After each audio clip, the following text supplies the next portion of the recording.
우리 이 시간에 우리 하나님의 말씀 누가복음 10장 1절에서 11절까지 말씀, 누가복음 10장 1절에서 11절까지 말씀입니다. 누가복음 10장 1절에서 11절까지 말씀입니다.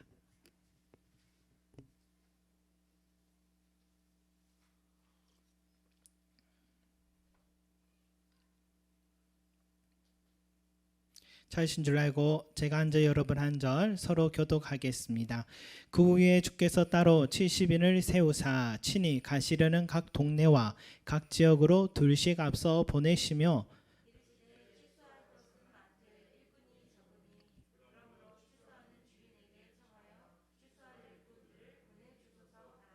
갈지어다 내가 너희를 보냄이 어린 양을 이리 가운데로 보낸가 같도다.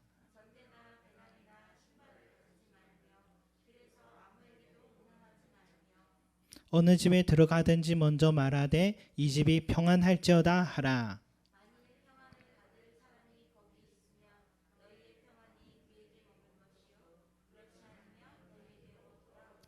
그 집에 요하며 주는 것을 먹고 마시라. 일꾼이 그 싹을 받는 것이 마땅하니라. 이 집에서 저 집으로 옮기지 말라.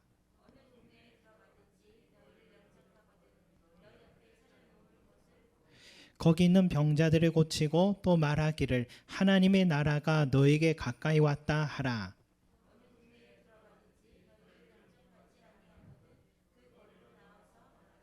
다 같이 너희 동네에서 우리 발에 묻은 먼지도 너희에게 떨어버리노라. 그러나 하나님의 나라가 가까이 온 줄 알라 하라. 아멘. 여러분 2014년 3월 29일 우리 송림제자교회가 이곳에서 시작됐습니다. 오늘이 교회 7번째 생일인데요. 그때 저희 집의 첫째가 초등학교 2학년이었는데 지금은 중학교 3학년이 되었습니다. 처음 이곳에 교회가 세워질 때는 주변에는 등지고 있는 여기 아파트가 있고 또 이 주유소 건물 이렇게 하나가 있습니다. 밤이 되면 주변이 캄캄했어요. 그런데 지금은 그때 그 텅 빈 공터에 집들이 생겨나고 제법 사람들이 살고 있습니다. 그때는 교회 앞에 도로가 한산했는데 지금은 주차할 곳이 없을 정도로 또 공간이 부족한 곳도 될 만큼 변해 있습니다. 이 건물에도 많은 사람들이 지나갔어요. 이 건물의 가장 오래된 곳이 우리 카센터와 우리 교회인데 처음 이곳에 둘러보러 왔을 때 우리 카센터 아저씨가 여기서 왜 교회를 하냐, 이 동네의 건물은 소망이 없다 그렇게 얘기하셨는데 소망 없다 하신 그 카센터 사장님은 아직도 계십니다. 그리고 교회도 지금까지 함께 하고 있습니다.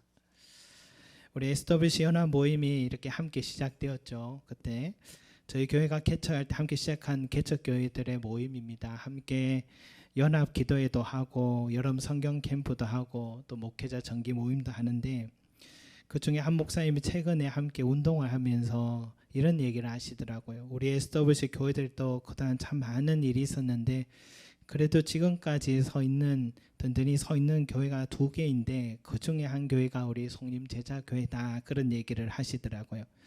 가만히 생각해 보니까 많은 일들이 교회들마다 있었습니다.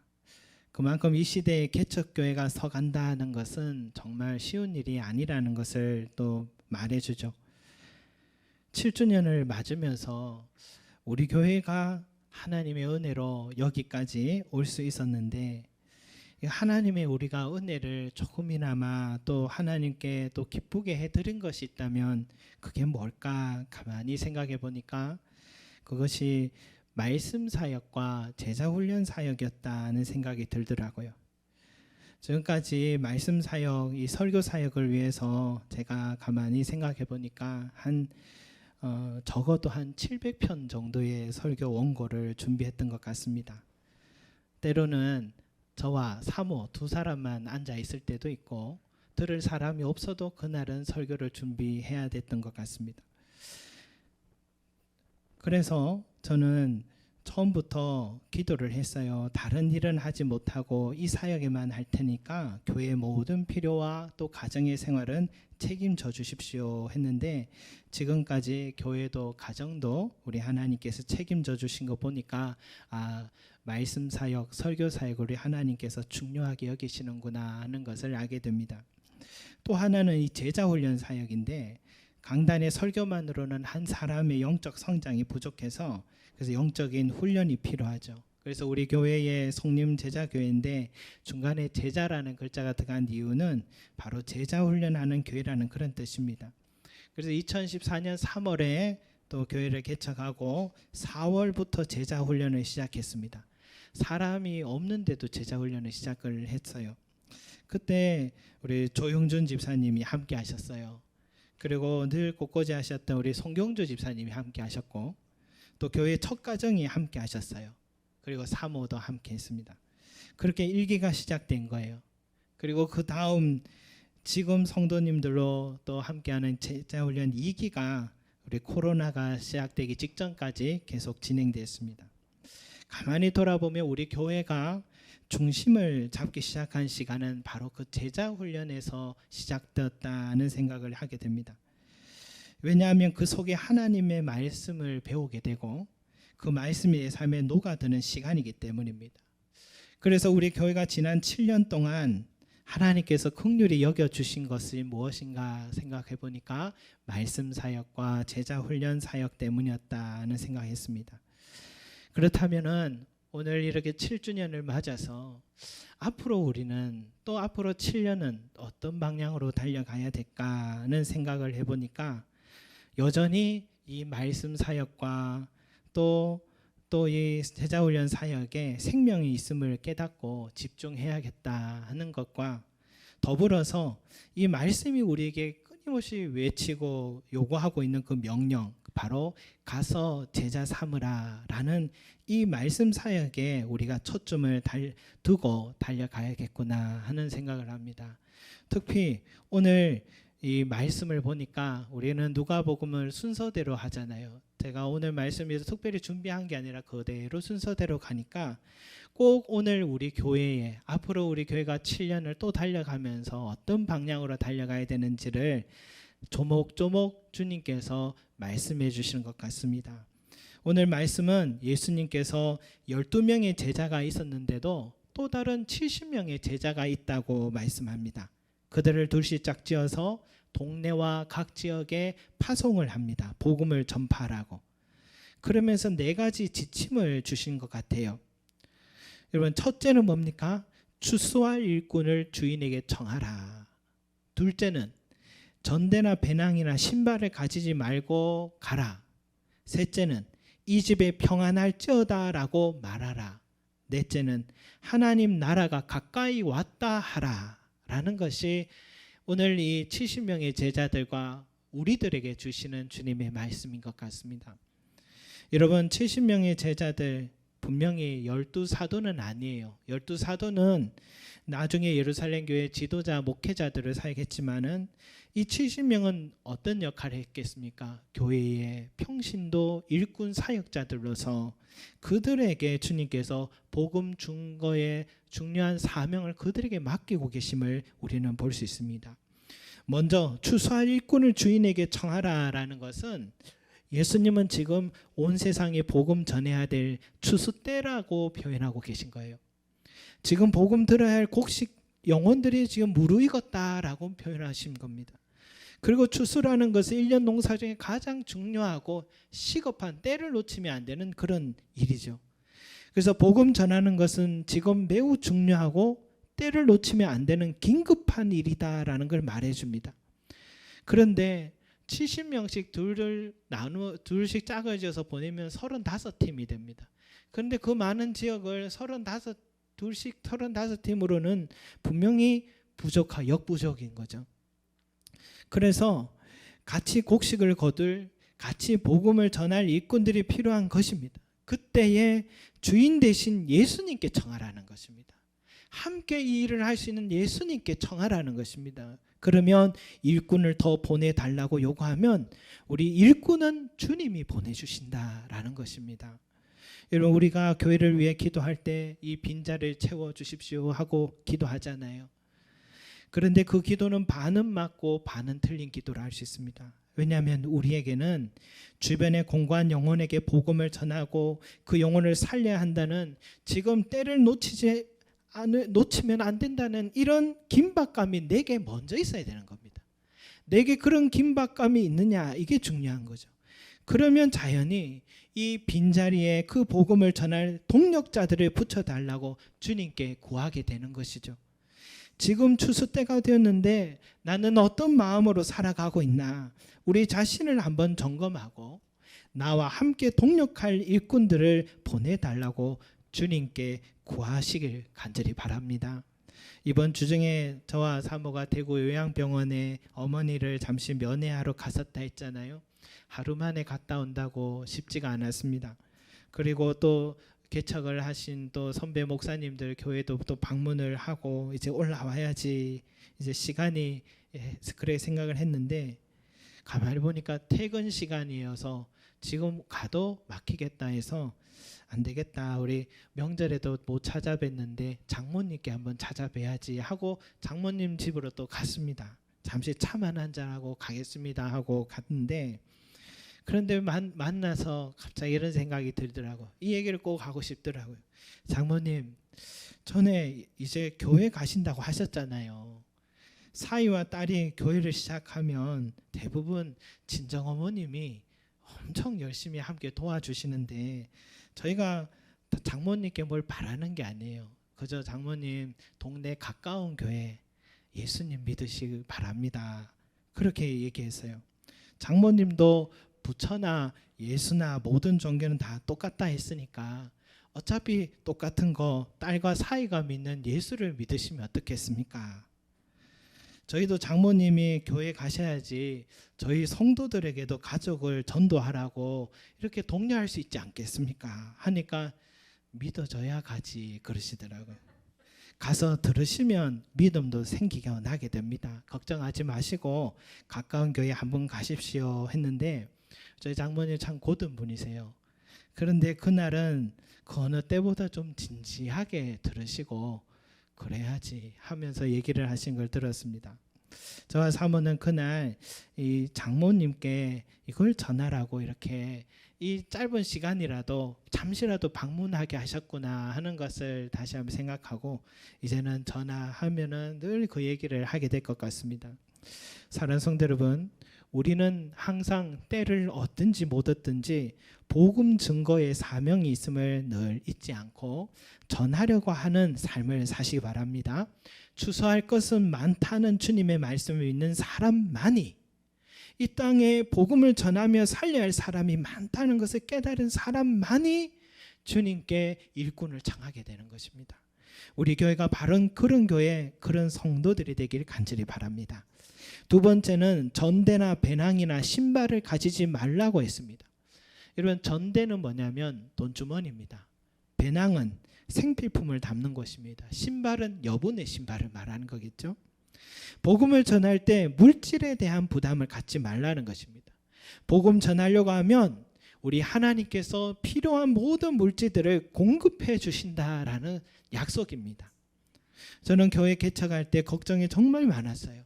제가 원래 걱정이 많은 성격이에요. 조금만 일에도 염려가 많은 성격인데 무슨 개척 멤버가 있는 것도 아니고 어느 교회에서 지원을 받아서 하는 것도 아니니까 아무것도 없이 하려니까 걱정이 많이 되더라고요.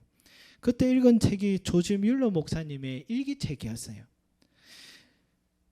고아들을 양육하고 성경책을 수많은 또 지역에 보내고 선교사님들의 생활비를 지원하는 사역을 아무 계획 없이 이분이 하시는데 하나님이 그 재정을 공급하신다는 내용의 일기예요. 그런데 저는 아무리 읽어봐도 믿겨지지가 않아요. 어떻게 이런 일이 있을 수 있을까? 제가 경험한 것이 아니니까 잠이 오지 않았습니다. 그런데 교회가요, 장소를 딱 정하는 순간부터 갑자기 이전의 교회에서 저의 생활비를 대주겠대요. 그리고 또 모든 생각지 못한 사람들의 손을 통해서 공급하기 시작하는데 지난 7년 동안 지금까지 부족함 없이 사역을 할 수 있습니다. 할 수 있게 되었습니다. 여러분, 우리가 이웃 사랑 나눔을 하는 이유가 다 복음 전거하기 위함이잖아요. 어떻게 교회에 또 그런 걸 하려고 하냐, 교회도 좀 하고 하지, 그렇게 얘기하는데, 여러분, 우리가 다 복음 전거하기 위해서 나눔하는데 내가 얼마나 갖고 있는지 염려하지 말고 선한 일을 우리가 하려고 하면 우리 주님께서 채워주신다라는 것을 늘 경험하게 됩니다. 여러분, 셋째는요, 이 집에 평안할지어다라고 말하라는 것입니다. 내가 전도하러 가려면 그 집에 평안할지어다라고 말하라는 것입니다. 여러분, 이 말은 그 집에 있는 사람들 평안을 빌어주는 것인데, 물론 유대인들은 샬롬이라는 인사를 해요. 샬롬은 뭐냐면 평안이라는 겁니다. 하나님의 평안, 평안이 임하기 바란다, 이런 뜻인데, 왜 이런 인사를 하냐면 우리들도 예전에 안녕하십니까 라고 늘 인사하듯이 전쟁이 하도 많이 일어나니까 내일도 안녕하시냐고 묻는 거예요. 평안하냐고 묻는 것이 이스라엘 사람들의 또 인사였습니다. 그런데 여기에서 이 집에 평안할지어다라고 빌라는 것은 우리의 생활의 안정, 마음의 안정을 뜻하는 게 아닙니다. 여기에서는 평안은 뭐냐면 평안의 주인 되신 예수님께서 주시는 그 평안입니다. 내가 너에게 평안을 주노라 라고 주님이 말씀하신 그 평안을 말하는 겁니다. 예수님만이 그 사람의 속에 임할 때 그 사람이 진정으로 평안이 임하게 되는데, 이번 평안을 빌라는 것은 곧 뭡니까? 예수님을 전하는 것입니다. 예수님을 전하면 어떤 사람은 받아들여요. 그러면 그 사람의 평안은 임합니다. 그런데 예수님을 전하면 거부하는 사람도 있습니다. 그러면 그 빈 평안은 사라지는 게 아닙니다. 그 빈 평안은 누구에게 다시 돌아온다? 빌었던 그 복음 증거자에게 다시 돌아오는 것입니다. 그러니까 예수님을 전하는 것 자체가 복입니다. 전해도 하나님이 기뻐하시는 일을 해서 하나님이 그 사람의 복 주시는데, 거부함을 받아도 그 복이 나에게 돌아오기 때문에 나에게 복인 것입니다. 그래서 전하는 것 자체가 복이 된다. 여러분, 그래서 거절의 아픔을 두려워하지 마십시오. 문전박대 당할까봐, 그게 상처가 될까봐 두려워하지 말고, 복음 전하기를 멈추지 말고, 거절받아도 그건 내 복이다 생각하고 항상 때를 얻든지 못 얻든지 복음 전하려 하는 저와 여러분이 되시기 바랍니다. 마지막입니다. 마지막으로 하나님의 나라가 가까이 왔다 하라 라고 전하라 합니다. 오늘 우리의 주제인데 하나님의 나라 가까이 왔다 하라고 전하라고 합니다. 여러분, 하나님 나라에 가까이 왔다, 회개하라, 천국이 가까이 왔느니라 주님 말씀하신 이유가 뭡니까? 종말의 때 가까이 왔다, 심판의 날이 지금 가까이 왔다, 이걸 선언하라라는 것입니다. 회개하라는 것입니다. 요나가 정말 변하지 않을 것 같은 그 사람들인데, 그들에게 하나님 나라에 가까이 왔다, 심판의 때 가까이 왔다 하니까 그 꿈쩍도 하지 않은 강박한 심령들도 갑자기 머리에 재를 뿌리고 옷을 찢으며 왕부터 백성에 이르기까지 회개 기도를 하기 시작하는데, 그들의 멸망을 면하게 되는 기적이 일어나게 된 것처럼 우리가 누군가의 그 삶에 이것을 전하는 것이 얼마나 중요한지 모릅니다, 여러분. 그러나 여러분, 이 하나님 나라가 가까이 왔다라는 것은 또 다른 의미로 이런 의미가 있어요. 이미 하나님의 나라가 이미 내 앞에 와 있다, 내 눈앞에 와 있다, 이런 뜻입니다. 그러니까 이것은 너무 중요한 우리 인식의 전환의 순간이에요. 하나님의 나라가 지금 내 앞에 와 있다, 펼쳐져 있다. 이것은 소망의 언어이기도 합니다. 여러분, 복음 전하고 할 때 그거 우리가 잊어서는 안 됩니다. 하나님의 나라가 내 삶에 이미 임하였다라고 믿으며 나가야 됩니다. 내 삶에 하나님의 나라가 지금 임해 있습니다. 그 말은 하나님의 나라의 통치자이신 예수님께서 나와 함께 하시고 내 삶을 다스려주고 계신다는 뜻입니다. 자녀들이 학교 갈 때도 기도해 주세요. 하나님의 나라가, 주님의 통치가 너와 함께 한다. 두려워하지 말고 가라. 전해줘야 됩니다. 내가 직장과 사업장에 갈 때 잊지 마십시오. 그곳에 이미 하나님의 나라가 임했고 주님이 다스리고 계신다는 사실, 두려워하지 마시기 바랍니다. 그리고 내가 누군가를 전도해야 되는데 어떻게 될까? 이렇게 기도하세요. 예수님, 제가 다가가서 전하기를 원하는 사람이 누군가요? 예수님, 제가 위해서 기도하기를 원하는 사람은 누군가요? 예수님, 제가 그 사람에 대해서 알아야 할 것이 있나요? 예수님, 제가 그 사람에 대해서 무엇을 해야 될까요? 하고 내 삶을 다스리시는 주님 앞에 계속해서 내가 물으면 주님께서 나에게 구체적으로 응답해 주시는 것입니다. 다스리고 계시니까. 더불어서 여러분, 복음을 듣는 자에게도 하나님의 나라가 가까이 왔다고 전해야 됩니다. 그 말은 당신이 지금 처한 그 문제가 아무리 크고 어려워도 당신의 삶에 주님을 받아들이기만 하면 주님은 기적이 시작되기 시작합니다. 주님이 일하기 시작하십니다. 라고 담대하게 우리가 말해야 됩니다. 그때 그 사람에게 믿음이 생겨나기 시작하고 예수님의 능력이 그 사람의 문제 속에 역사하기 시작하는 것입니다. 오늘 말씀도 앞에 잘 보세요.